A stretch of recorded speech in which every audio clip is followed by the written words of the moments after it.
सत्य खबर, सत्य, सटीक, बेबाक। प्रदेश में मानसून की देरी से किसान वर्ग भी परेशान होने लगा है। बारिश न होने से किसानों को अब अपनी फसलों की चिंता सताने लगी है।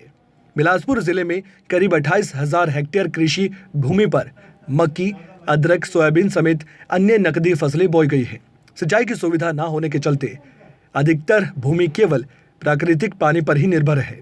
जिले भर में बरसात के दौरान लगने वाली फसलें किसानों की आर्थिक स्थिति को भी मजबूत करती है।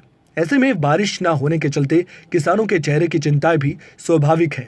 वहीं जिला प्रशासन ने किसानों से 31 जुलाई तक अपनी फसलों का बीमा करवाने का आग्रह किया है। वहीं दूसरी ओर मौसम विभाग की माने तो राज्य में अभी तक हुई बारिश केवल प्री मानसून की फुहारें हैं। हालांकि हिमाचल प्रदेश में इन दिनों पश्चिमी विक्षोभ सक्रिय हो चुका है, जिससे अगले कुछ दिनों में प्रदेश में मानसून अपनी दस्तक देगा। ठीक में अभी तो बारिश पड़ी है, माड़ी मोटी छोटी मोटी पड़ी है, जो ज़्यादा बारिश नहीं पड़ी है अभी तक। इसमें तो ज़्यादा बारिश पड़ेगी तभी होगा। अभी बारिश चाहिए और बारिश तो चाहिए। बारिश तो बगैर क्या होगा? सूखे रीढ़ है, यहाँ क्या बनेगा? यहाँ तो सूखे धारे हैं, इसमें क्या बनेगा? कुछ नहीं बनेगा। सरकार कुछ नहीं देती है हमारे को। क्या देती है सरकार? कुछ नहीं देती है। बोलते मोदी देगा, फलाना देगा, कोई नहीं देता, कख नहीं।